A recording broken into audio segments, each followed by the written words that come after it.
Papa, c'est maman, demanda la petite fille en regardant la femme PDG millionnaire qui les observait en larmes depuis la fenêtre de sa Bentley. Avant de plonger dans cette vidéo qui traverse les fuseaux horaires en ce moment, partagez la saison que vous vivez là où vous êtes. Le soleil de l'après-midi projetait de longues ombres sur Riverside Park pendant que Marcus Thompson poussait sa fille de 6 ans, Emma, sur une vieille balançoire en bois. Son rire joyeux remplissait l'air, un son qui réchauffait toujours le cœur de Marcus, même lors de journées comme celle-ci, où le poids de ses soucis semblait insupportable. « Plus haut, papa, plus haut !» cria Emma, ses boucles sombres rebondissant à chaque arc de la balançoire. Marcus força un sourire, repoussant les pensées de la lettre de refus qu'il avait reçue ce matin-là, une autre entreprise qui n'avait pas besoin de ses compétences en comptabilité. 4 mois de chômage avaient presque vidé leurs économies. Mais Emma ne devait pas porter ce fardeau. À 6 ans, son monde devait être rempli d'aventures au parc et d'histoires du soir, pas de soucis d'adultes sur les factures impayées.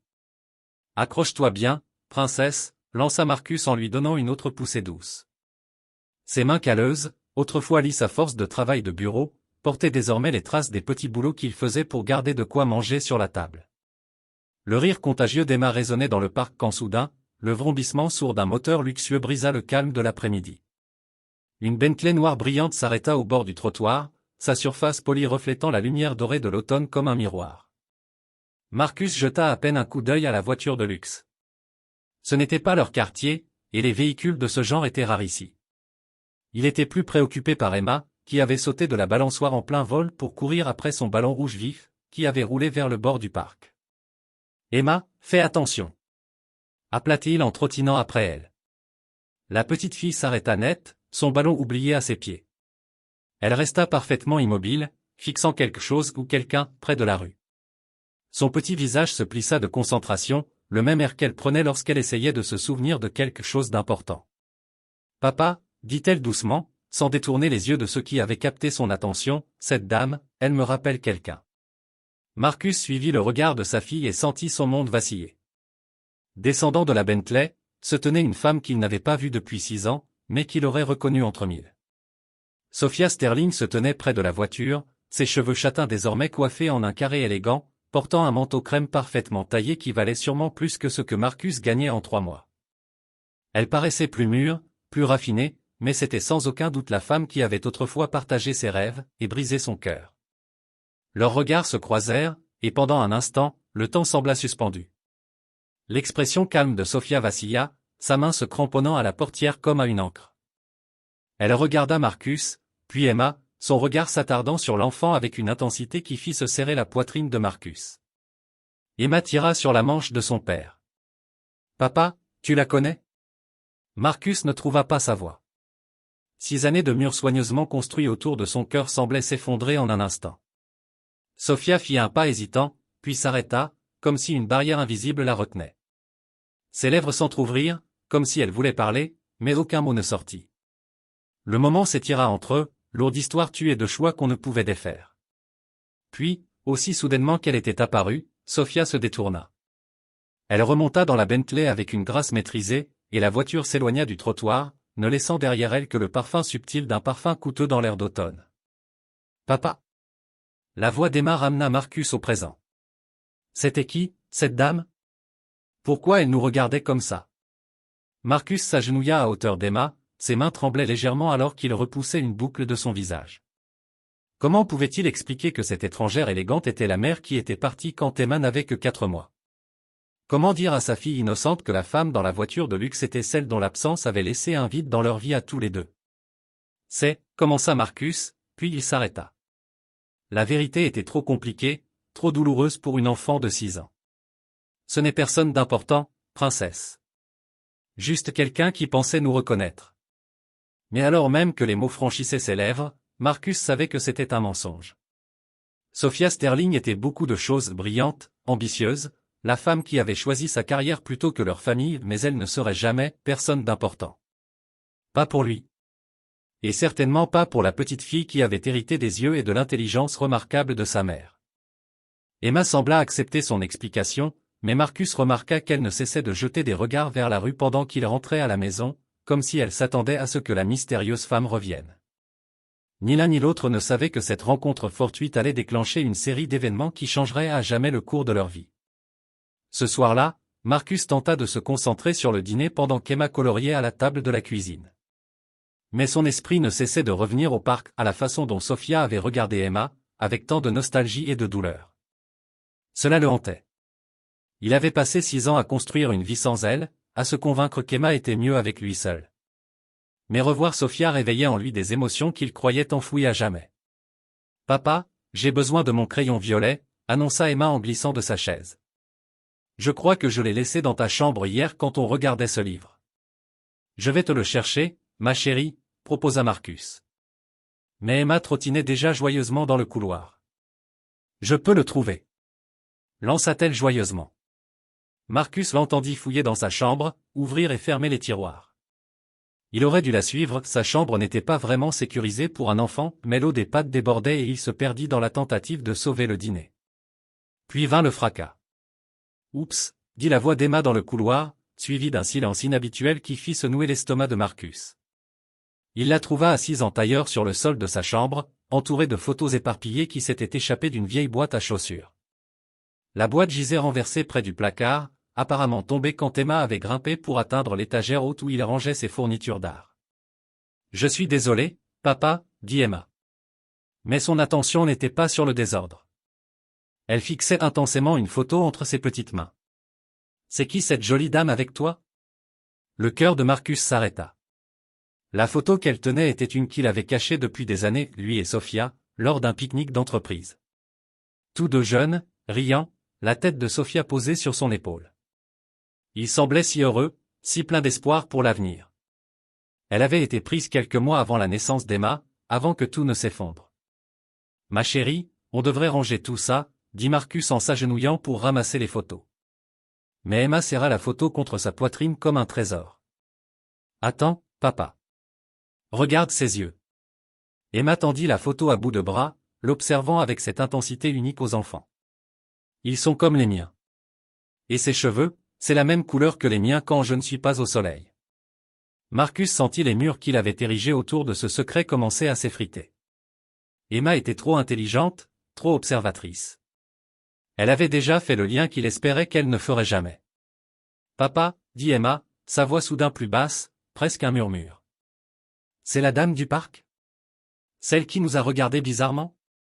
L'innocence de sa question brisa quelque chose en Marcus. Il avait répété cette conversation 1000 fois dans sa tête, s'imaginant toujours qu'Emma serait plus âgée quand le moment viendrait. Mais elle était là, 6 ans, et tenant entre ses mains la clé d'une vérité qu'il avait essayé de lui cacher. « Oui », dit-il simplement, s'asseyant à côté d'elle sur le sol. « C'est elle. » Emma prit le temps d'assimiler l'information, avec cette concentration particulière des enfants qui essaient de résoudre un puzzle. « Elle me ressemble », dit-elle posément. « Oui, elle te ressemble. Et tu as l'air heureux avec elle. » Emma pencha la tête, étudiant le visage de Marcus sur la photo, puis leva les yeux vers son visage actuel. « Vraiment heureux. Comme quand tu me regardes faire de la balançoire. » Marcus ravala difficilement sa salive.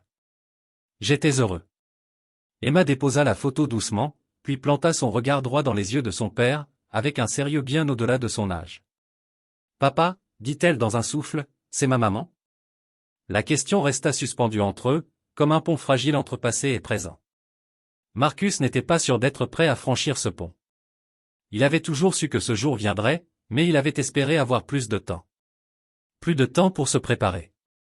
Plus de temps pour trouver les mots justes, ceux qui expliqueraient sans blesser. « Oui, Emma, » dit-il enfin, la voix nouée par l'émotion. « C'est ta maman. » Emma hocha lentement la tête, comme si cela confirmait quelque chose qu'elle soupçonnait depuis toujours. « Où est-elle allée ? » ?»« Elle a dû partir quand tu étais toute petite. » Elle pensait. Elle pensait que ce serait mieux pour toi. « Mais je la veux, » dit Emma simplement, avec cette honnêteté directe que seuls les enfants possèdent. « Si c'est ma maman, pourquoi elle ne vit pas avec nous ?» Marcus la prit sur ses genoux et la serra contre lui. Comment expliquer l'abandon à quelqu'un qui n'en avait jamais connu ?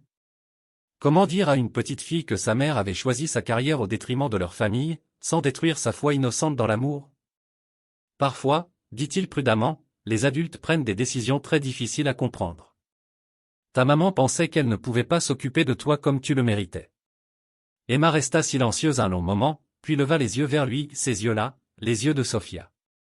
Mais elle est revenue pour nous regarder aujourd'hui. Est-ce que ça veut dire qu'elle veut s'occuper de moi maintenant?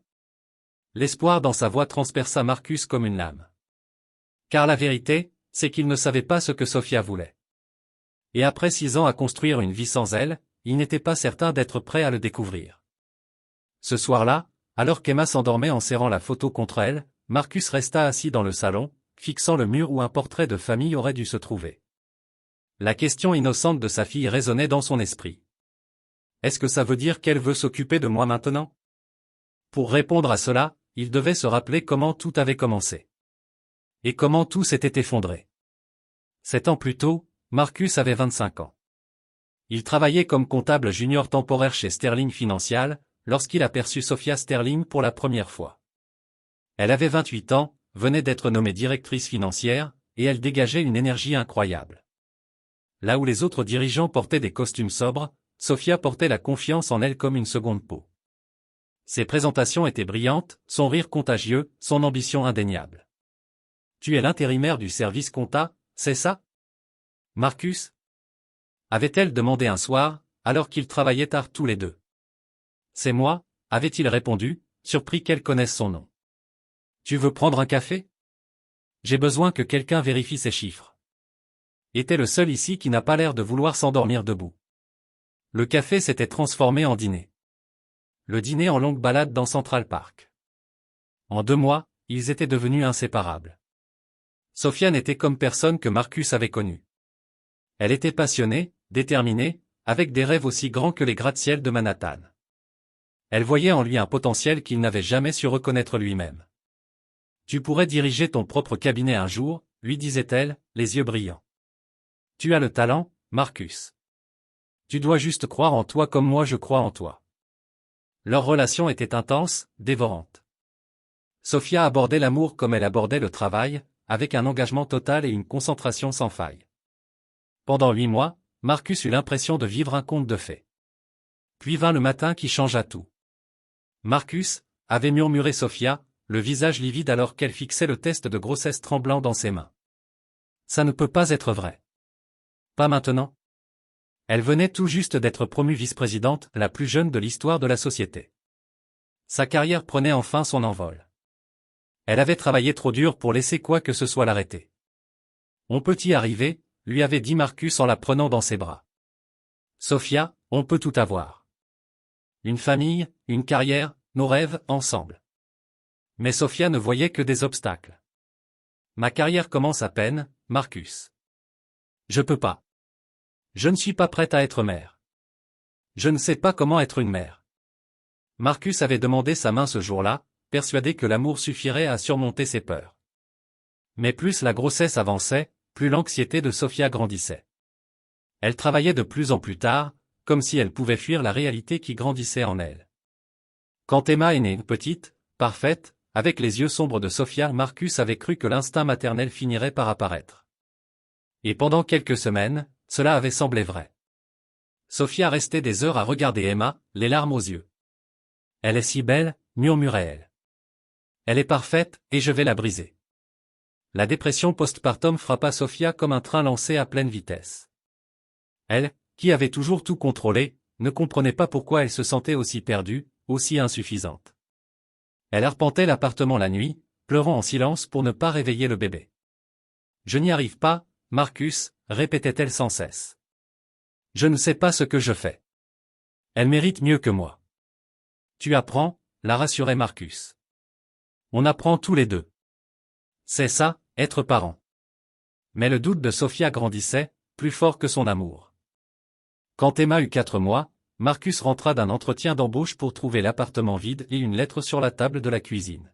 « Marcus, je ne peux pas être la mère qu'Emma mérite.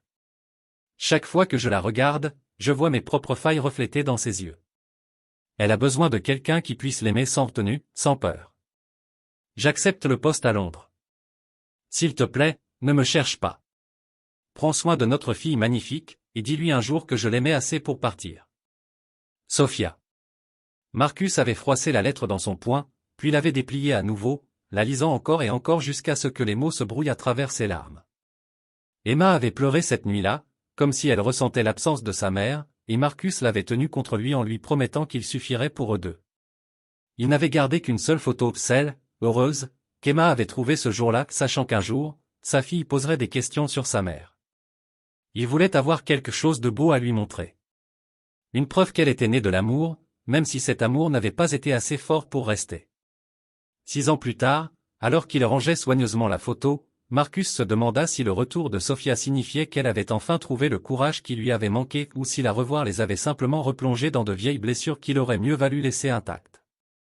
Quoi qu'il en soit, la question innocente d'Emma restait sans réponse, suspendue au-dessus de leur petite famille comme un nuage orageux, plein à la fois de possibilités et de douleurs.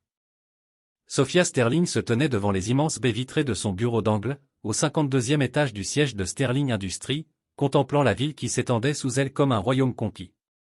6 mois plus tôt, elle était revenue de Londres en tant que nouvelle PDG, après avoir transformé les opérations européennes de l'entreprise en une véritable puissance. Elle avait tout ce dont elle avait rêvé à 28 ans, le pouvoir, la richesse, le respect. Alors pourquoi se sentait-elle si vide? La réponse se trouvait dans le dossier en carton posé sur son bureau en acajou, livré ce matin-là par James Mitchell, le détective privé qu'elle avait engagé 3 mois auparavant. Elle s'était dit que ce n'était que de la curiosité, un simple besoin de s'assurer qu'Emma allait bien. Mais la vérité était bien plus compliquée que ça. Sophia prit le dossier du bout des doigts, déjà familière de son contenu. Les bulletins scolaires montraient les résultats exceptionnels d'Emma. Les dossiers médicaux indiquaient une enfant en bonne santé, épanouie. Des photos du père et de la fille à l'épicerie, à la bibliothèque, au parc, celui-là même où Sophia les avait vus la veille.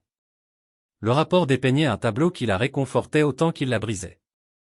Marcus Thompson, père célibataire, en difficulté financière, mais entièrement dévoué à sa fille.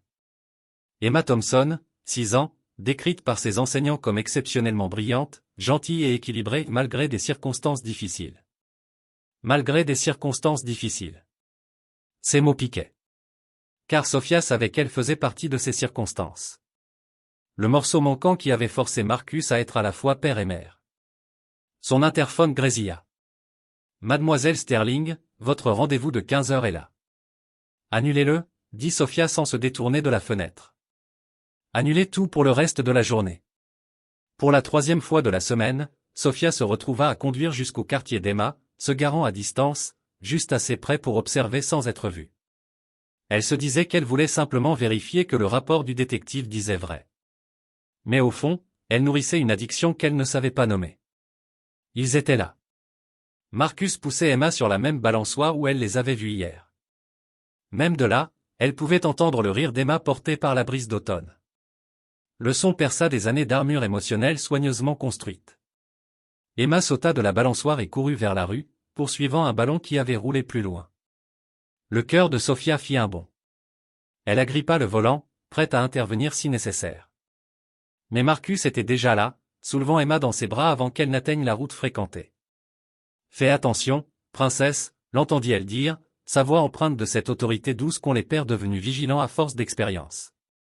Alors qu'il retournait vers l'aire de jeu, Emma s'arrêta soudainement. Une dame âgée, appuyée sur une canne, avait laissé tomber son sac à main, son contenu éparpillé sur le trottoir. Sans hésiter, Emma s'agenouilla pour ramasser les objets tombés, des pièces, des mouchoirs, des photos. « Tenez, madame, dit-elle en tendant le sac. Vous allez bien? Vous avez besoin d'aide pour marcher? La vieille femme sourit et lui tapota la joue. Tu es une fille adorable. Tes parents t'ont bien élevée. C'est juste mon papa qui m'a élevée, répondit Emma simplement. Mais il est très fort pour ça. La vision de Sophia se troubla. Des larmes qu'elle n'avait pas versées depuis des années lui montèrent aux yeux. Marcus avait fait plus que bien élever Emma, il lui avait transmis la compassion, l'attention, la gentillesse. Le genre d'enfant dont n'importe quelle mère serait fière. Le genre d'enfant que Sophia avait eu trop peur d'essayer d'élever elle-même. Son téléphone vibra, l'attirant de ses pensées. Alexander Reeves, son fiancé depuis 8 mois, s'afficha sur l'écran. « Chérie, où es-tu » demanda sa voix posée et assurée. « Tu as raté la réunion avec Morrison Industries. Richard Morrison t'a demandé personnellement. »« J'avais quelque chose de plus important à gérer » répondit Sophia, les yeux toujours rivés sur Marcus et Emma, qui partageaient une glace sur un banc. « Plus important qu'un rachat de 50 millions » Sophia, tu es distraite ces derniers temps. Est-ce que tout va bien? Elle observa Marcus essuyer doucement le menton d'Emma avec une serviette, l'air attendri. Un geste si simple, et pourtant débordant d'amour et de patience. Je vais bien, Alexander. Je réévalue mes priorités. Alors fais-le vite. Nous avons le gala de charité demain soir, et j'ai besoin que tu sois concentré. Le Blackstone Group sera présent, et ils envisagent de nous confier leur portefeuille. Sophia coupa l'appel sans répondre. Le monde d'Alexander, dîner d'affaires, alliance stratégique, lui parut soudain étouffant. Ici, en observant sa fille, leur fille, découvrir le monde avec émerveillement, Sophia ressentit quelque chose qu'elle n'avait plus éprouvé depuis longtemps. Du regret. Pas pour sa carrière. Pas pour sa réussite. Mais pour tout ce qu'elle avait manqué, les premiers pas d'Emma, ses premiers mots, son premier jour d'école. Pour avoir raté la magie quotidienne de voir un esprit d'enfant grandir et s'éveiller. Alors que Marcus et Emma s'apprêtaient à quitter le parc, Emma tourna la tête vers la voiture de Sophia. Pendant une fraction de seconde, leurs regards se croisèrent. Emma leva timidement la main. Sophia, presque malgré elle, répondit d'un petit geste avant de démarrer la voiture à la hâte. Mais, alors qu'elle se mêlait à la circulation, une pensée ne la quittait plus. Et si ce n'était pas trop tard? Et si elle pouvait enfin trouver le courage qui lui avait manqué 6 ans plus tôt? 3 jours après leur rencontre au parc, Emma se réveilla avec une fièvre qui plongea Marcus dans une panique immédiate. Ses yeux d'ordinaire pétillants étaient vitreux, son petit corps brûlant de chaleur que le sirop pour enfants ne parvenait pas à apaiser. « Papa, j'ai très mal à la tête », murmura-t-elle d'une voix à peine audible. Marcus posa la main sur son front. Brûlante. Le thermomètre affichait 104,2 degrés Fahrenheit, 40,1 degrés Celsius. Trop. Beaucoup trop. Son assurance santé minimale, souscrite pendant une période de chômage, avait une franchise si élevée qu'elle était pratiquement inutile. Mais la santé d'Emma passait avant tout. « On va à l'hôpital, princesse », dit-il, l'enveloppant dans une couverture malgré sa fièvre. Les urgences de métro général étaient bondées, sous-staffées. Typique pour un mardi soir. Marcus remplissait les formulaires d'admission d'une main tremblante, Emma mollement blottie contre lui, sa respiration rapide et peu profonde. Thompson appela enfin une infirmière, 2 heures d'angoisse plus tard. Pendant ce temps, à l'autre bout de la ville, James Mitchell appela Sophia pour son rapport quotidien. L'enfant semble malade, madame. Le père l'a emmené aux urgences de métro général il y a environ 2 heures. Sophia était en train de consulter les projections trimestrielles lorsque l'appel arriva. Mais toute pensée professionnelle s'évanouit aussitôt. Malade?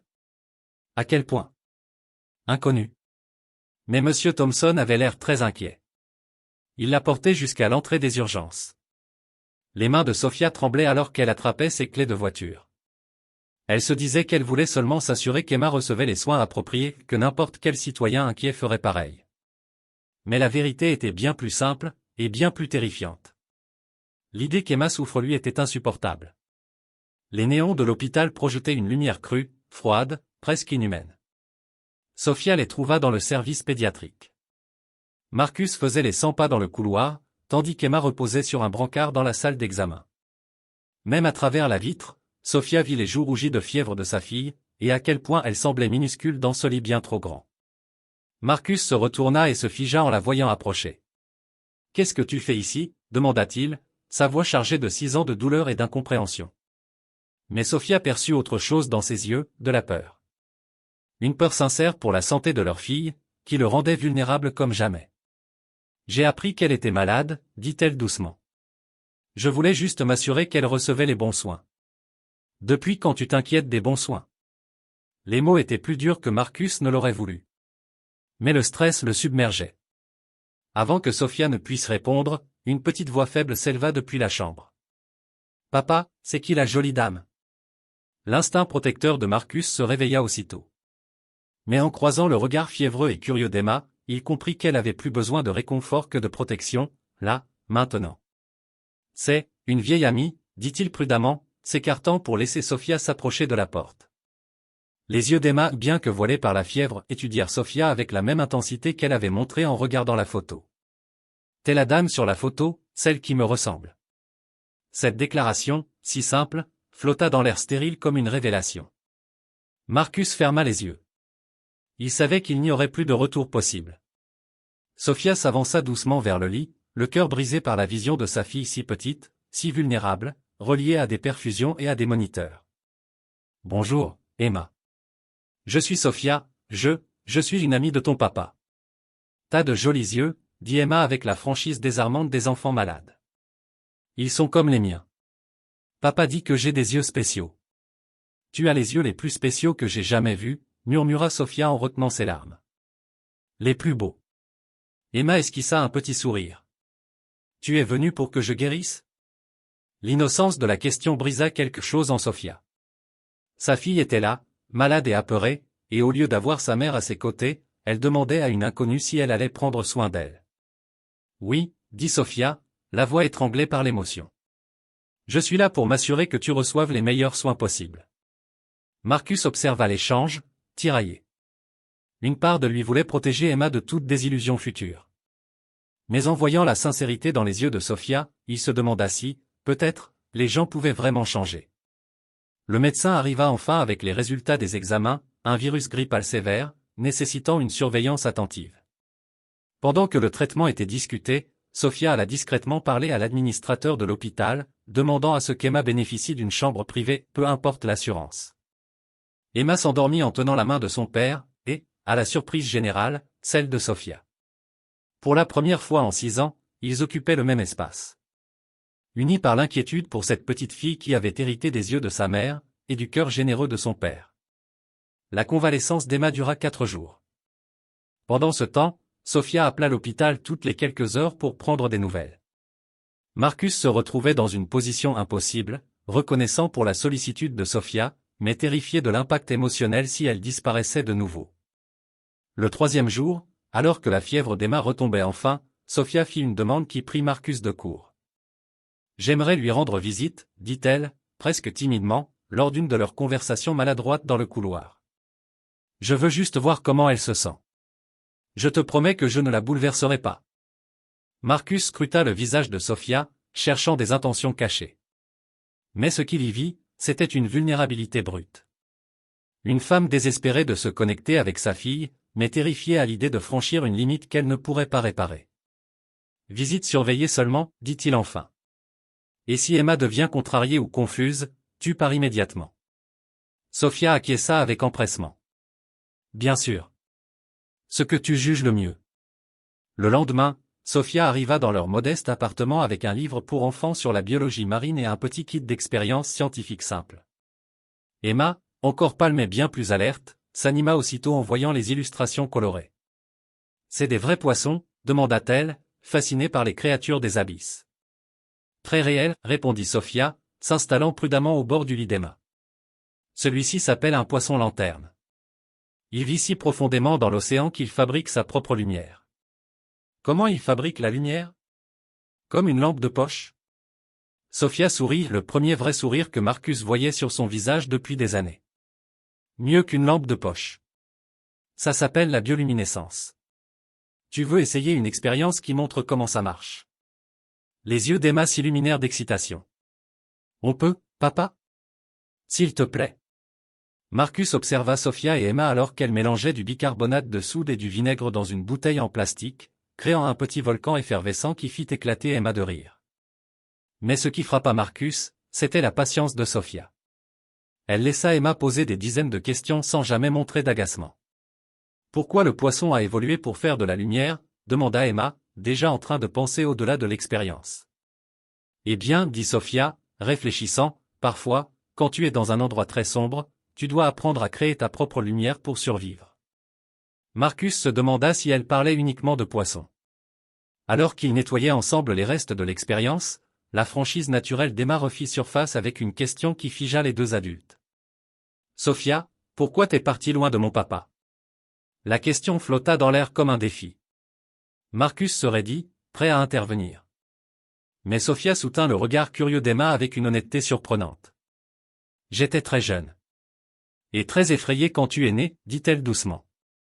Je croyais ne pas être assez bien pour être ta maman. Alors j'ai fait une erreur, et je suis partie. » Emma sembla digérer l'information avec sa logique de petite fille de 6 ans. Mais t'es revenu à l'hôpital quand j'étais malade, ça veut dire que t'as plus peur maintenant, non? Sophia jeta un regard à Marcus, puis revint vers Emma. J'ai encore un peu peur, admit-elle. Mais être courageuse, ça veut pas dire qu'on n'a pas peur. Ça veut dire qu'on fait ce qu'il faut, même quand on a peur. Mon papa dit pareil, répondit Emma. Il dit qu'être courageux, c'est faire le bon choix même si ton cœur a très peur. La sagesse dans les paroles d'Emma frappa Sophia de plein fouet. Cet enfant remarquable avait appris à 6 ans des leçons de vie que Sophia, à 34 ans, peinait encore à intégrer. Ton papa est très intelligent, dit Sophia, la gorge serrée. Emma l'observa alors avec une intensité héritée de sa mère. Tu vas rester cette fois? Ou tu vas encore avoir peur et repartir? La brutalité candide de la question laissa Sophia sans voix. Marcus fit un pas en avant, prêt à détourner la conversation. Mais Sophia leva une main apaisante. Je ne veux pas repartir, dit-elle doucement. Mais je comprends que tu ne puisses pas encore me faire confiance. Je dois gagner cette confiance. Emma hocha la tête gravement, comme si tout cela faisait sens pour elle. Papa dit que la confiance, c'est comme des blocs de construction. Il faut les empiler un par un. Et on ne peut pas aller trop vite. Alors que Sophia se préparait à partir, Emma les surprit tous les deux en la prenant brièvement dans ses bras. Merci pour le livre des poissons. Et pour m'avoir appris à faire de la lumière dans les endroits sombres. En raccompagnant Sophia à la porte, Marcus ressentait une profonde ambivalence. Voir Emma rayonner pendant leur échange était magnifique. Mais il n'arrivait pas à oublier la dévastation que le départ de Sophia avait causée la première fois. Elle est incroyable, murmura Sophia, les larmes au bord des yeux. Marcus, tu as élevé une fille extraordinaire. Nous avons tous les deux contribué à ce qu'elle est, répondit Marcus prudemment. La vraie question, c'est, es-tu prête à contribuer à ce qu'elle va devenir? Sophia plongea son regard dans le sien avec une détermination qu'ils n'avaient pas vue depuis leur début ensemble. Je veux essayer. Je sais que je ne mérite pas une seconde chance, mais je la demande quand même. Marcus resta silencieux, regardant Sophia s'éloigner en voiture. Emma appela depuis sa chambre. Papa, je crois qu'elle apprend vraiment à être courageuse. Le photographe attendait de l'autre côté de la rue depuis 3 jours, espérant le cliché parfait. Lorsque Sophia sortit de l'immeuble modeste de Marcus, réajustant son manteau de créatrice et consultant son téléphone, l'appareil photo crépita rapidement. Le lendemain matin, les gros titres s'étalaient dans tous les tabloïds de la ville. La PDG millionnaire abandonne sa fille, veut maintenant la récupérer. Honte secrète de Sterling Industries révélée. Marcus découvrit le scandale médiatique quand Madame Patterson de l'appartement 3B frappa à sa porte, le journal à la main, visiblement inquiète. Marcus, mon cher. Est-ce que ça concerne Emma? La photographie montrait Sophia quittant leur immeuble, avec une légende cruelle spéculant sur une opération de contrôle d'image et un opportunisme parental. Le sang de Marcus se glaça à l'idée qu'Emma voit cela. Chez Sterling Industries, l'assistante de Sophia bourdonnait frénétiquement dans l'interphone. Mademoiselle Sterling, votre téléphone ne cesse de sonner. Tous les grands médias veulent une déclaration à propos de votre fille. Avant que Sophia ne puisse répondre, Alexander Reeves fit irruption dans son bureau, le visage rouge de colère. Une fille, Sophia? Une fille de 6 ans? Tu n'as jamais rien dit. Alexander, je peux tout expliquer. 6 ans de relation, 8 mois de fiançailles, et tu n'as jamais jugé bon de mentionner que tu avais un enfant. Sophia s'effondra dans son fauteuil. Je pensais que cette partie de ma vie était enterrée. Je croyais qu'Emma serait mieux sans moi. La colère d'Alexander se mua en calcul. Son esprit d'homme d'affaires s'activait déjà. En fait, cela pourrait jouer en notre faveur. L'image d'une PDG à succès renouant avec sa famille. Cela pourrait attendrir les investisseurs. On pourrait vendre ça comme une histoire de rédemption. Sophia le regarda, horrifiée. Tu veux utiliser ma fille pour des relations publiques? Je veux sauver ta réputation avant que le conseil ne perde confiance en ta direction. Dehors, dit Sophia calmement. Sophia, sois raisonnable. Dehors, cria-t-elle, perdant enfin son sang-froid. Pendant ce temps, Emma rentrait de l'école, confuse et effrayée. Les enfants avaient chuchoté et pointé du doigt toute la journée. Et maintenant, des inconnus avec des caméras attendaient devant leur immeuble. Papa, pourquoi ces gens prennent des photos de moi? Demanda-t-elle en serrant la main de Marcus. Marcus la serra contre lui, lui cachant le visage. Ce sont juste des gens confus, princesse. Ne t'en fais pas. Mais Emma n'était pas dupe.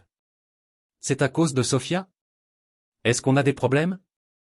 Cette nuit-là, alors que Marcus observait Emma dormir d'un sommeil agité, hanté par des cauchemars d'éclairs de flash, il se demanda s'il n'avait pas fait une terrible erreur en laissant Sophia revenir dans leur vie. Le téléphone sonnait sans cesse, les demandes d'interview affluaient. Les voisins chuchotaient dans les couloirs. L'institutrice d'Emma avait appelé, inquiète des perturbations à l'école. Tout ce qu'ils avaient construit, leur vie paisible et discrète, s'effondrait parce qu'il avait été assez naïf pour croire que les gens pouvaient changer. Alors qu'un autre flash de photographe traversait la fenêtre de leur chambre, Marcus prit une décision qui allait tout changer. Demain, il dirait à Sophia de rester éloignée définitivement. La tranquillité d'Emma valait plus que n'importe quelle tentative de rédemption. Mais il ignorait qu'à l'autre bout de la ville, Sophia prenait elle aussi une décision qui allait choquer tous ceux qui croyaient la connaître. Le lendemain matin, Sophia était assise dans son bureau, fixant le contrat le plus important de sa carrière, une fusion avec Blackstone International, qui triplerait la valeur de Sterling Industries. La signature était prévue exactement à la même heure que la présentation scolaire d'Emma sur les animaux marins. Le choix devrait être évident, murmura-t-elle. Mais ses mains tremblaient lorsqu'elle saisit son téléphone. Annulez la réunion avec Blackstone, dit-elle à son assistante. Madame, c'est un contrat de 2 milliards de dollars. Annulez. Reprogrammez-la pour demain. 1 heure plus tard, Sophia se glissait à l'arrière de l'auditorium de l'école d'Emma, le cœur battant. Elle n'avait jamais assisté à un événement scolaire. Jamais vu Emma dans son environnement scolaire. Emma se tenait fièrement au pupitre, vêtue d'une robe bleue, tenant des panneaux recouverts de dessins colorés de créatures marines. Le poisson lanterne vit dans les parties les plus profondes et les plus sombres de l'océan, commença-t-elle, la voix claire et assurée. Mais au lieu d'avoir peur du noir, il a appris à créer sa propre lumière. Le souffle de Sophia se coupa. Emma faisait référence à leur conversation sur la bioluminescence, l'intégrant à sa présentation avec cette intelligence naturelle que Sophia lui avait transmise. Marcus, assis au premier rang, rayonnait de fierté alors qu'Emma expliquait des concepts complexes avec la simplicité propre aux enfants de 6 ans. Certains poissons se déplacent en banc parce qu'ils sont plus forts ensemble que seuls. Mais le poisson lanterne a appris à être indépendant et à survivre quand même. Lorsqu'Emma termina, l'auditorium éclata en applaudissements. Marcus se leva d'un bond, applaudissant avec enthousiasme, son amour pour sa fille transparaissant dans chacun de ses gestes.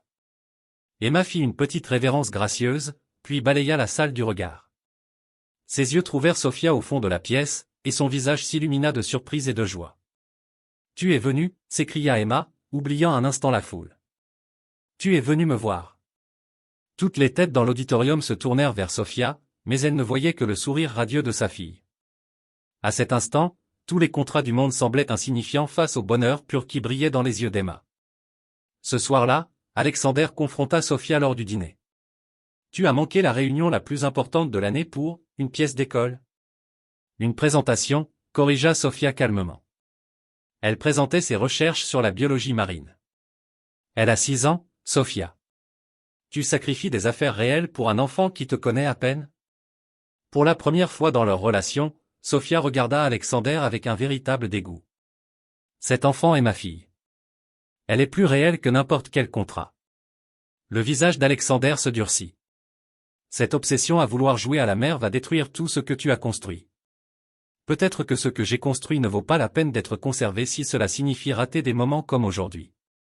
Cette nuit-là, Sophia appela la docteure Elizabeth Warren, une thérapeute spécialisée dans l'accompagnement des femmes à haut niveau de réussite. C'était la première fois qu'elle demandait de l'aide pour quelque chose de personnel.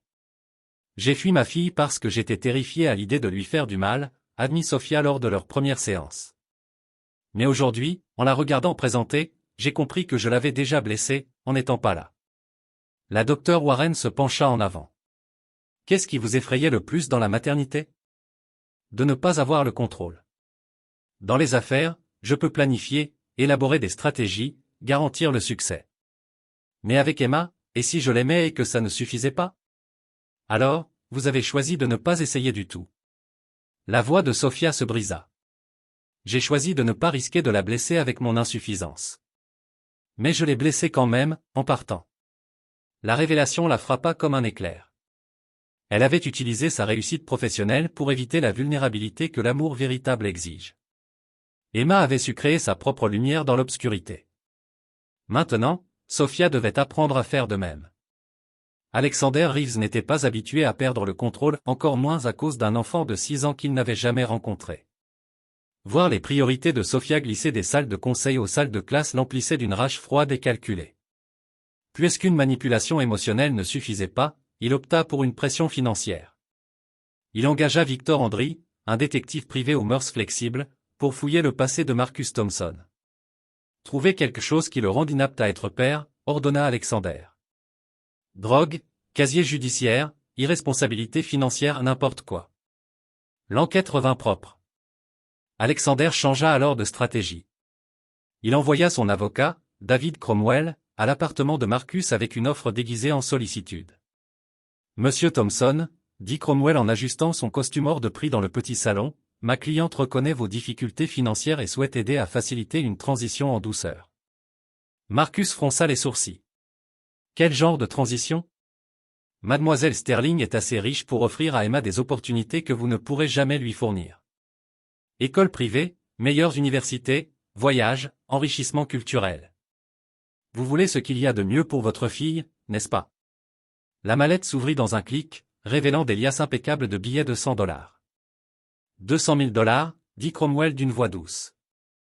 De quoi rembourser vos dettes, vous remettre sur pied, et garantir un droit de visite confortable avec Emma. Marcus fixa l'argent, puis le regard satisfait de l'avocat.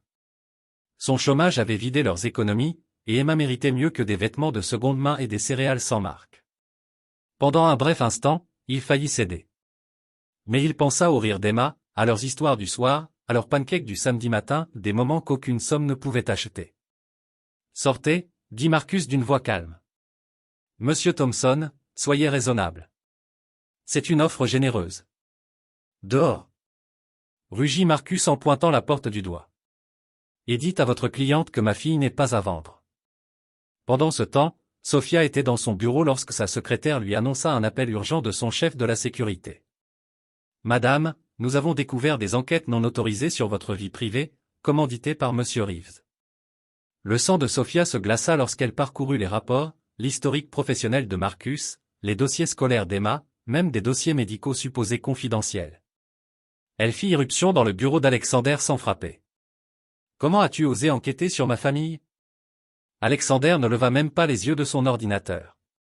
Je protège tes intérêts, ma chérie. Si tu tiens à jouer à la mère, je dois m'assurer que l'homme qui élève ta fille est à la hauteur. Tu as tenté d'acheter Marcus. Je lui ai proposé une aide financière, pour le bien d'Emma. La voix de Sophia devint un murmure glacial. Tu essaies d'acheter ma fille. Alexander finit par croiser son regard, son masque de civilité glissant enfin. Ta fille est un handicap, Sophia. Plus vite tu l'accepteras, mieux ce sera. Ce soir-là, lors du gala de charité annuel du Metropolitan Museum, Sophia se tint devant 200 des personnes les plus influentes de la ville et déclara calmement. J'annonce la fin officielle de mes fiançailles avec Alexander Reeves, avec effet immédiat. La salle se remplit de murmures choqués. Le visage d'Alexander passa du blanc au rouge, puis il cracha. Tu vas le regretter, Sophia. Elle s'éloigna sans se retourner. La vengeance d'Alexander fut rapide. Le lendemain matin, les tabloïds débordaient de détails intimes, la dépression postpartum de Sophia, ses médicaments contre l'anxiété, son passé de relations instables. Emma vit les gros titres chez son amie Sarah pendant une après-midi de jeu. Pourquoi ils disent des choses méchantes sur Sophie à la télé, demanda-t-elle à la mère de Sarah, sa petite voix blessée et confuse. Lorsque Marcus vint la chercher, Emma était inhabituellement silencieuse. Papa, est-ce que les gens à la télé ont raison? Est-ce que Sophia est malade dans sa tête? Marcus s'agenouilla et la prit tendrement dans ses bras. Parfois, les gens disent des choses cruelles quand ils sont en colère, princesse. Mais ça ne veut pas dire qu'elles sont vraies. Mais en voyant les larmes dans les yeux de sa fille, Marcus se demanda s'il n'avait pas fait une terrible erreur en laissant Sophia revenir dans leur vie. Le jet privé de la famille Sterling atterrit à JFK 3 jours après le scandale des fiançailles. Richard et Eleanor Sterling avaient écourté leurs vacances parisiennes pour gérer ce qu'ils appelaient l'humiliation publique de Sophia. Eleanor Sterling, 72 ans et aussi glacial que le marbre, entra dans l'appartement de Sophia vêtue de Chanel, avec autant de désapprobation que d'élégance. Richard, 75 ans, sec et calculateur, examina l'espace modeste où sa fille passait du temps, manifestement méprisant. « C'est ici que tu mènes ton expérience maternelle ?» demanda Éléanore, son ton dégoulinant de mépris aristocratique. Sophia redressa la tête. « Maman, je vous ai demandé de ne pas venir. » Absurde. Ton père et moi ne te laisserons pas détruire tout ce que nous avons construit pour une erreur de jeunesse. Les yeux d'Éléanore glissèrent sur les photos de famille accrochées au mur. Où est l'enfant? Emma est à l'école. Et ce n'est pas une erreur. C'est ma fille. La voix de Richard trancha net. Sophia, tu compromets le nom Sterling. Le conseil d'administration remet ton jugement en question. Si tu poursuis cette comédie maternelle, je n'aurai pas d'autre choix que de te destituer en tant que PDG. Tu n'oserais pas. Essaie-moi. Tu as bâti un empire, Sophia. Un enfant ne peut pas être autorisé à tout détruire. Éléanore observa une photo de Marcus et Emma au parc. Son expression resta figée dans un masque de dégoût. L'enfant a l'air quelconque. Son père semble être un ouvrier, dit Éléanore d'un ton sec. Les poings de Sophia se serrèrent. Cet enfant, quelconque, est votre petite fille. Et cet homme, ouvrier, a été un père exceptionnel. Ne sois pas ridicule, répliqua Éléanore. Tu as prouvé il y a 6 ans que tu n'étais pas faite pour être mère. Pourquoi torturer cet enfant en prétendant le contraire? Ces mots cruels touchèrent leur cible, mais Sophia tint bon. J'étais jeune et effrayée. Les gens peuvent changer. Vraiment? Tu as abandonné ton propre bébé. Qu'est-ce qui te fait croire que tu ne recommenceras pas une fois que la nouveauté se sera estompée? À l'étage, Emma était rentrée de l'école sans faire de bruit. Sa clé n'avait émis qu'un léger clic dans la serrure. Attirée par les voix qui montaient, elle grimpa discrètement l'escalier, son nom flottant dans l'air tendu. C'est ma fille, pas une erreur, lança Sophia d'une voix forte. Le rire d'Éléanore résonna comme du verre brisé. Tu l'as portée pendant 9 mois, puis tu as fui après 4. Marcus Thompson est son parent. Toi, tu n'es qu'une étrangère riche qui tente d'apaiser sa conscience. La petite main d'Emma agrippa la rampe. Des larmes coulaient silencieusement sur son visage en entendant ces mots cruels sur sa famille. La voix de Richard fut tout aussi impitoyable. Mets fin à cette folie, Sophia. Choisis l'entreprise ou ce fantasme de maternité. Tu ne peux pas avoir les deux. Alors je choisis Emma. Cette déclaration résonna dans l'appartement comme un coup de tonnerre. Le cœur d'Emma se gonfla, même lorsque la voix d'Éléanore devint venimeuse. Tu regretteras cette décision, quand l'enfant finira par te décevoir. Les enfants issus de foyers brisés déçoivent toujours. Emma ne pouvait plus supporter ça. Elle s'enfuit de l'appartement en pleurs, courant jusqu'au coin de la rue où Marcus l'attendait, comme toujours, pour la raccompagner de l'école. « Princesse, qu'est-ce qu'il y a ?» demanda Marcus en la rattrapant, alors qu'elle s'effondrait contre lui. « Ma grand-mère me déteste », sanglota Emma. Elle a dit que je décevrais tout le monde, que Sophia allait encore partir parce que je suis pas assez bien. » Le cœur de Marcus se brisa en entendant ces mots. Quoi qu'il se passe dans cet appartement, Emma ne méritait pas de porter le poids émotionnel des conflits des adultes. « Écoute-moi bien, Emma, dit-il fermement en s'agenouillant devant elle. Tu es parfaite, exactement telle que tu es. Et personne, je dis bien personne, n'a le droit de te faire croire le contraire. » Alors qu'il s'éloignait de l'immeuble en portant Emma dans ses bras, Marcus fit un vœu silencieux, il protégerait sa fille du poison de la famille Sterling, même si cela signifiait couper définitivement Sophia de leur vie. La salle du conseil d'administration de Sterling Industries ressemblait à un champ de bataille, le lendemain matin.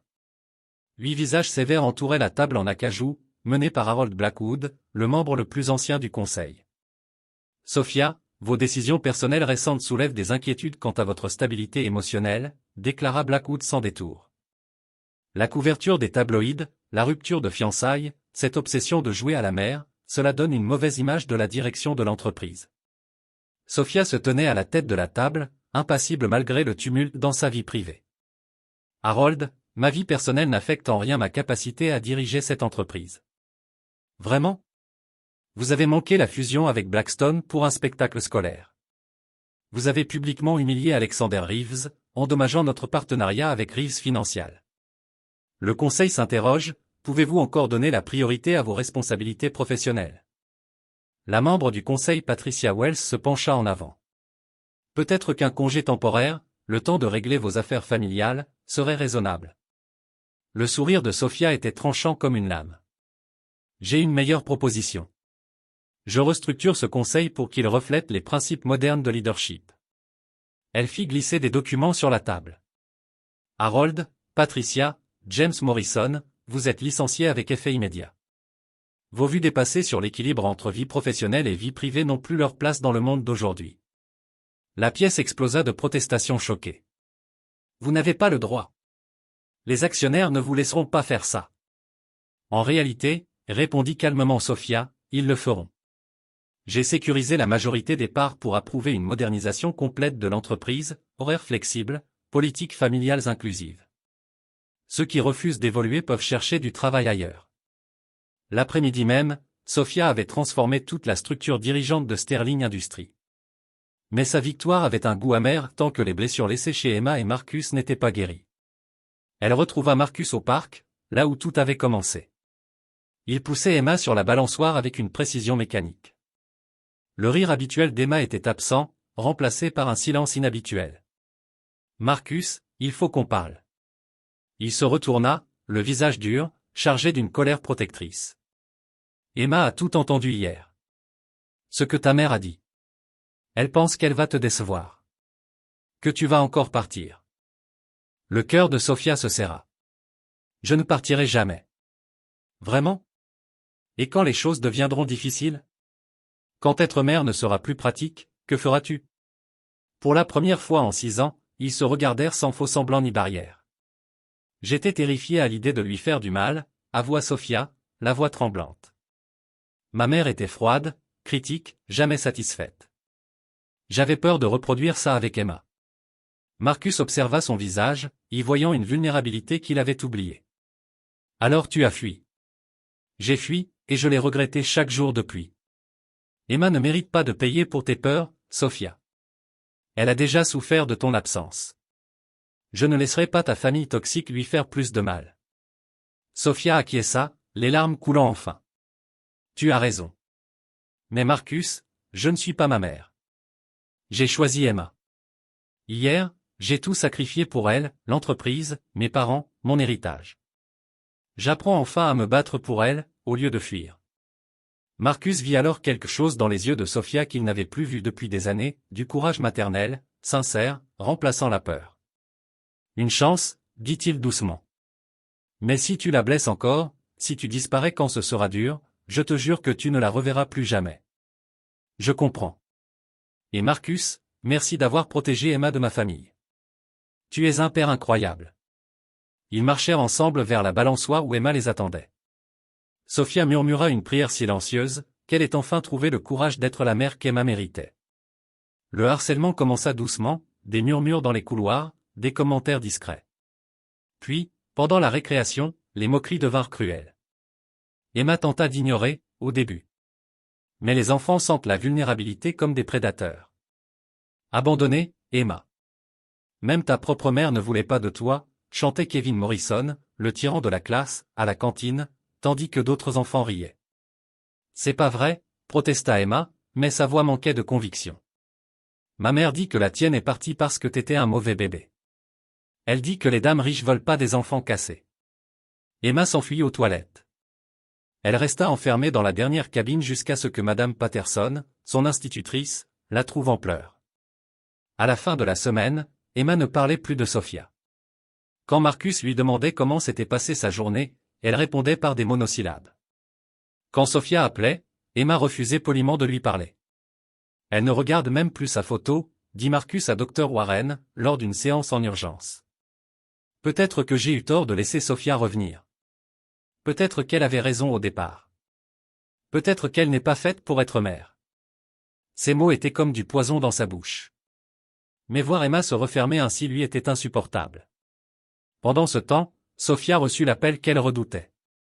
Le poste à Londres est toujours disponible, annonça son assistante. Ils ont besoin d'une réponse pour demain. Ce soir-là, Sophia fixa les documents de transfert posés sur la table de la cuisine. Peut-être que ses parents avaient raison. Peut-être que l'amour ne suffisait pas à réparer les dégâts déjà faits. Elle appela son avocat pour discuter des conditions du départ, sans savoir qu'Emma était entrée silencieusement chez Marcus pour récupérer un livre oublié. Oui, relocalisation permanente à Londres. La voix de Sophia résonnait à travers les cloisons. Je pense que c'est mieux pour tout le monde. Surtout pour Emma. Elle ira mieux sans moi pour brouiller sa vie. Le monde d'Emma s'écroula. Elle laissa tomber le livre et s'enfuit de l'appartement, les appels de Marcus résonnant dans son dos alors qu'elle courait à travers les rues, direction le centre-ville. Des heures plus tard, les agents de sécurité du siège de Sterling Industries la trouvèrent recroquevillée sur le sol, devant les bureaux sombres, en pleurs. « S'il te plaît, ne pars pas encore », sanglota-t-elle quand Sophia arriva, se jetant dans ses bras. « Je te promets que je serai sage. Je n'écouterai plus les méchants enfants. S'il te plaît, ne me laisse pas. » Sophia la serra très fort contre elle, les deux en larmes dans ce couloir vide. « Ma chérie, tu es déjà parfaite. Tu l'as toujours été. Alors, pourquoi tout le monde dit que tu ne veux pas de moi? Parce qu'ils ne comprennent pas, murmura Sophia. Prenant enfin conscience d'une vérité qui lui avait échappé pendant 6 ans. Ils ne comprennent pas que parfois, il faut apprendre à s'aimer soi-même avant de pouvoir aimer quelqu'un d'autre correctement. Mais j'apprends, Emma. J'apprends, grâce à toi. Marcus les retrouva là, 1 heure plus tard, toujours enlacés. Et il comprit que leur vie n'était plus des histoires séparées, mais irréversiblement liées, non seulement par l'ADN, mais par l'amour, la douleur, et la possibilité de guérir ensemble. Les papiers du transfert à Londres restèrent non signés, abandonnés sur la table de la cuisine de Sophia, comme une porte qui ne s'ouvrirait jamais. 3 mois après avoir trouvé Emma en larmes devant ses bureaux, Sophia Sterling prit la décision la plus radicale de sa vie. Elle se présenta devant le conseil d'administration de Sterling Industries avec des documents qui allaient choquer Wall Street. « Je vends ma participation majoritaire au groupe Goldwater Investment », annonça-t-elle calmement.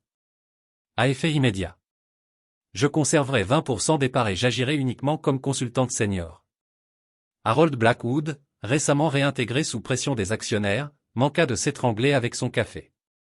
Sophia, tu abandonnes un empire de 2 milliards de dollars. Non, Harold. Je marche vers quelque chose de bien plus précieux. Elle pensait au visage d'Emma, couvert de larmes, cette nuit-là. Ma fille a besoin d'une mère présente, pas d'une PDG qui joue les parents de temps en temps. En moins de 2 semaines, Sophia avait quitté son Penthouse pour un modeste appartement 2 pièces, à seulement 4 rues de Marcus et Emma. Ce passage du luxe à la simplicité aurait dû être brutal, mais au lieu de cela, elle se sentit plus légère qu'elle ne l'avait été depuis des années. Apprendre à être une mère au quotidien s'avéra plus difficile que diriger une multinationale. La première fois que Sophia essaya de préparer le déjeuner d'Emma, elle brûla le sandwich au fromage grillé et oublia d'ajouter une boisson. « Papa met toujours un petit mot dans ma boîte à lunch », dit doucement Emma, observant Sophia galérer avec le film plastique. « Quel genre de mots ? » ?»« Des trucs gentils. Comme « Passe une merveilleuse journée, princesse, tu es plus courageuse que tu ne le penses. » Les yeux de Sophia se remplirent de larmes. De si petits gestes, mais ils représentaient les actes d'amour quotidiens qu'elle avait manqués pendant 6 ans. « Tu aimerais que je t'écrive des mots aussi ?» Emma hocha la tête avec enthousiasme. « Tu pourrais les écrire en violet ? Papa utilise du bleu, mais toi, peut-être du violet ?» À partir de ce jour, des petits mots violets commencèrent à apparaître dans la boîte à lunch d'Emma. « Tu fais briller le soleil encore plus fort. Être ta maman est le plus beau travail du monde. » Marcus observait ces interactions avec un optimisme prudent. Quand Sophia lui demanda de lui apprendre à tresser les cheveux d'Emma, il vit une volonté sincère remplacer la maternité de façade. « Elle doit rester très immobile », expliqua-t-il en montrant la technique sur les cheveux soyeux d'Emma. « Et toi, tu dois être patiente. Ça demande de l'entraînement. » Les premières tentatives de Sophia furent catastrophiques, donnant lieu à des bosses irrégulières qui firent rire Emma aux éclats. Mais elle persista, s'exerçant sur une poupée jusqu'à ce que ses doigts trouvent le rythme. Le matin où Emma partit à l'école avec sa toute première coiffure tressée par Sophia, la petite fille rayonnait de fierté. « Regarde Madame Patterson. Ma maman a appris à tresser. » Le mot maman arrêta le cœur de Sophia. Il était sorti naturellement, sans cérémonie, sans grande déclaration. Juste, l'acceptation douce et discrète de leur relation en pleine évolution. Peu à peu, de nouvelles traditions familiales virent le jour. Les samedis matins devinrent des journées scientifiques, où Sophia et Emma faisaient des expériences dans la cuisine. Les dimanches après-midi étaient consacrés au bénévolat dans un refuge animalier local, où la compassion d'Emma pour les animaux blessés remplissait Sophia d'une fierté maternelle. Marcus maintenait des limites claires, tout en soutenant leur lien croissant. « Je suis le parent principal d'Emma », dit-il un jour à Sophia. « Mais je suis reconnaissant qu'elle t'ait aussi. »« Je comprends », répondit-elle. « Je n'essaie pas de te remplacer, Marcus. Je veux juste devenir la mère que j'aurais dû être dès le début. » La guérison ne fut pas linéaire. Emma faisait encore des cauchemars liés à l'abandon, et Sophia luttait parfois avec des instincts maternels rouillés, hésitants. Mais elles apprenaient, ensemble. Bâtissant la confiance, un petit mot violet à la fois. Une tresse à la fois. Un samedi matin à la fois. Quand la maîtresse d'Emma appela pour parler de son comportement en classe, citant une confiance et un bonheur en nette augmentation, les deux parents ressentirent une fierté commune. Elle s'épanouit, observa Madame Patterson. Le fait que ces deux parents soient activement impliqués a vraiment fait toute la différence. Ce soir-là, pendant que Sophia aidait Emma avec ses devoirs et que Marcus préparait le dîner, elle s'émerveilla de voir à quel point cette banalité domestique lui semblait plus gratifiante que n'importe quelle victoire en salle de réunion. « Maman ?» demanda Emma en relevant les yeux de ses problèmes de maths. « Tu es contente d'être revenue ?» Sophia posa son crayon et prit Emma sur ses genoux. « Revenir vers toi est la meilleure décision que j'ai jamais prise, mon cœur. » À travers l'encadrement de la porte de la cuisine, Marcus esquissa un sourire malgré lui. Peut-être, juste peut-être, qu'ils pouvaient bâtir quelque chose de beau à partir des morceaux brisés de leur passé. Un an plus tard, la transformation était remarquable. La routine matinale de Sophia commençait désormais à 6h30. Non pas avec des rapports de marché, mais en tressant les cheveux d'Emma et en préparant les déjeuners, avec des petits mots violets glissés à l'intérieur. Son emploi de consultante à temps partiel lui permettait d'aller chercher Emma à l'école 3 jours par semaine, un privilège qu'elle ne prenait jamais pour acquis. « Maman, tu peux m'aider pour mon projet de science ?» demanda Emma un jeudi après-midi, son sac à dos déversant des feuilles sur la table modeste de la cuisine. « On étudie les écosystèmes, et je veux construire un terrarium. » Le cœur de Sophia sautait toujours un battement quand Emma l'appelait maman avec autant de naturel. « Bien sûr, mon cœur. On demande à ton papa de nous aider aussi ? Il vient dîner ce soir, non ?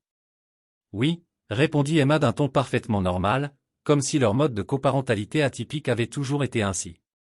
Marcus avait en effet accepté l'invitation de Sophia pour leur dîner familial hebdomadaire, une tradition née naturellement, à mesure qu'ils apprenaient à naviguer leur nouvelle dynamique. Il arriva les bras chargés de courses, arborant ce sourire détendu qui avait remplacé les rides d'inquiétude constante. « Comment va ma brillante petite scientifique aujourd'hui ?» demanda-t-il en embrassant le front d'Emma, avant de saluer respectueusement Sophia. Leur relation s'était transformée en quelque chose que Marcus n'aurait jamais imaginé, une véritable amitié, fondée sur le respect mutuel et l'amour partagé pour Emma. Il n'était pas romantique. Ne le serait plus jamais. Mais il formait une équipe parentale solide. En fait, dit Marcus en posant les sacs. J'ai une nouvelle. J'ai eu le poste chez Henderson & Associates. Temps plein. Bons avantages. Suffisant pour commencer le fonds pour les études d'Emma. Le visage de Sophia s'illumina d'un sourire sincère. Marcus, c'est merveilleux. Tu le mérites tellement. Cette stabilité financière signifiait qu'il pouvait désormais accepter les aides de Sophia pour l'éducation d'Emma sans les percevoir comme de la charité. Emma était maintenant inscrite à des programmes avancés, prenait des cours de violon, et s'épanouissait académiquement. Mais surtout, elle était émotionnellement stable, entourée d'adultes qui mettaient son bien-être avant leur propre ego. Et autre chose, ajouta Marcus, les joues légèrement roses. Je vois quelqu'un. Sarah Patterson. La maîtresse d'Emma. Emma releva la tête de son projet de terrarium, rayonnante. Je sais. Mademoiselle Patterson fait sourire papa bizarrement, comme tout niais. Emma, s'exclama Marcus, embarrassé. Sophia ressentit une émotion inattendue. Pas de la jalousie, mais quelque chose de plus subtil. Du bonheur pour Marcus, mêlé à une douce amertume, la reconnaissance qu'il ne vivrait jamais cette histoire. Sarah est merveilleuse, dit Sophia avec sincérité. Emma l'adore, et elle te rend clairement heureux. Je trouve ça parfait. Marcus scruta le visage de Sophia, cherchant une trace de rancune ou de douleur. Ce qu'il y vit, c'était une joie maternelle authentique, celle d'une femme qui voulait le meilleur pour le père de sa fille, parce que cela signifiait le meilleur pour sa fille. Pendant le dîner, ils discutèrent de la présentation scolaire à venir d'Emma sur la conservation marine. Elle avait choisi de se concentrer sur la régénération des récifs coralliens endommagés, un sujet qui résonnait d'une façon particulière pour les adultes autour de la table. Parfois, ce qui semble irréparablement brisé, peut repousser, plus fort qu'avant. Emma expliqua sérieusement. S'ils ont le bon environnement et assez de temps, ils peuvent guérir. Après le départ de Marcus, Sophia aida Emma à se préparer pour aller au lit, un rituel qu'elle chérissait. Alors qu'elle bordait sa fille sous les couvertures, Emma leva les yeux vers elle, ses yeux expressifs qui ressemblaient tant aux siens. « Maman, est-ce que tu es seule sans petite amie? Comme papa avec mademoiselle Patterson ?» La question, innocente, prit Sophia de court. « J'ai toi, mon cœur. Et ton papa.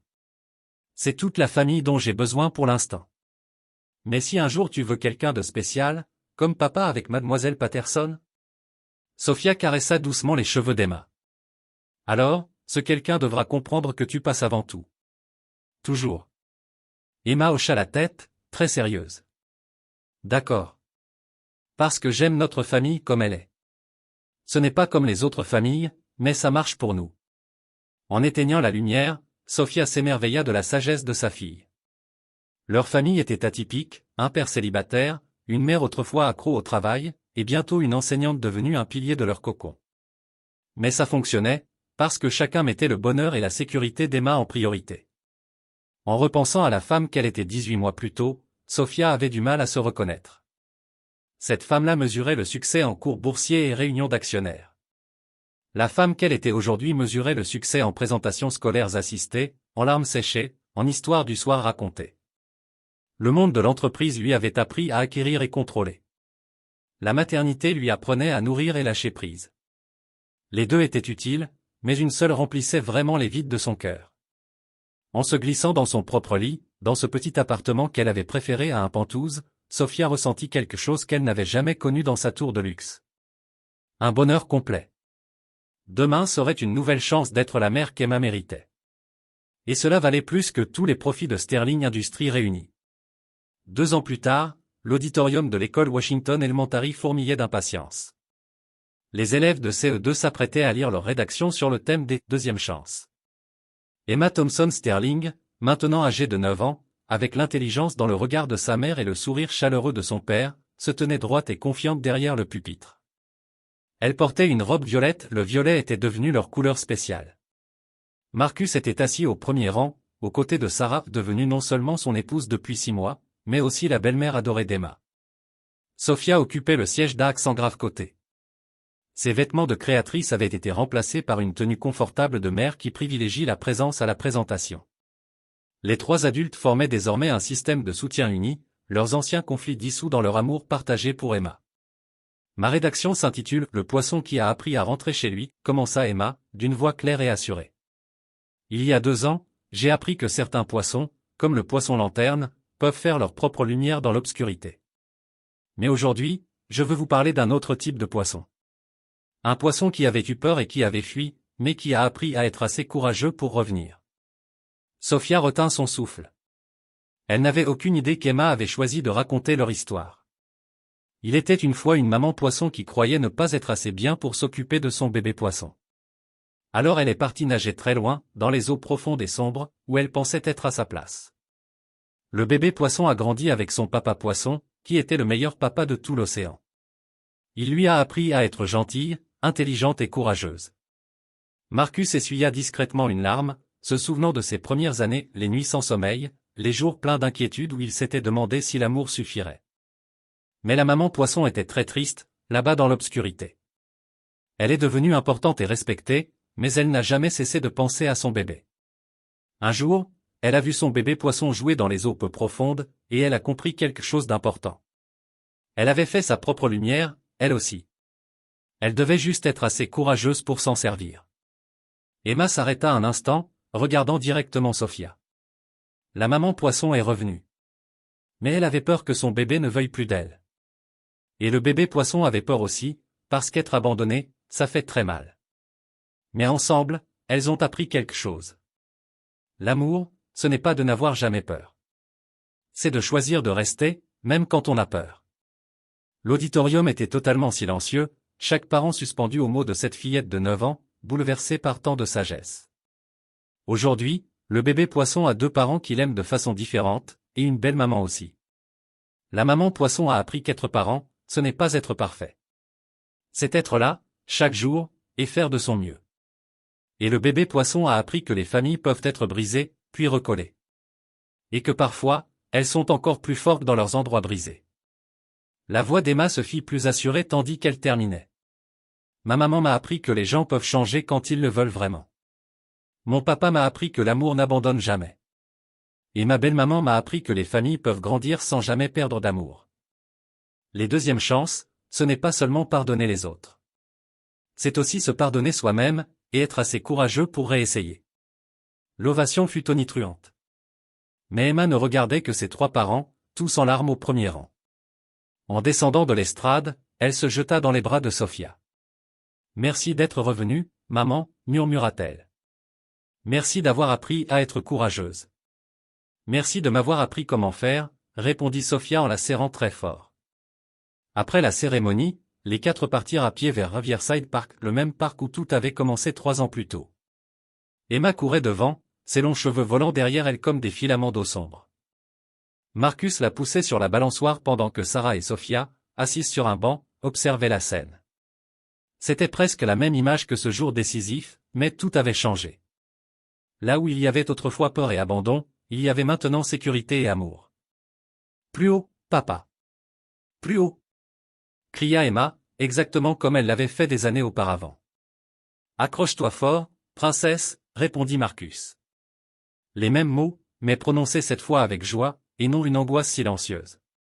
Sofia regardait sa fille s'élever dans les airs, sans peur, épanouie, entourée de gens qui ne la laisseraient jamais tomber. La femme d'affaires autrefois obsédée par les profits trimestriels mesurait désormais sa réussite en présentations scolaires assistées, en histoire du soir lue, en petits mots violets glissés dans des boîtes à lunch. « Tu es heureuse ?» demanda doucement Sarah, suivant son regard. « Complètement », répondit Sofia sans hésiter.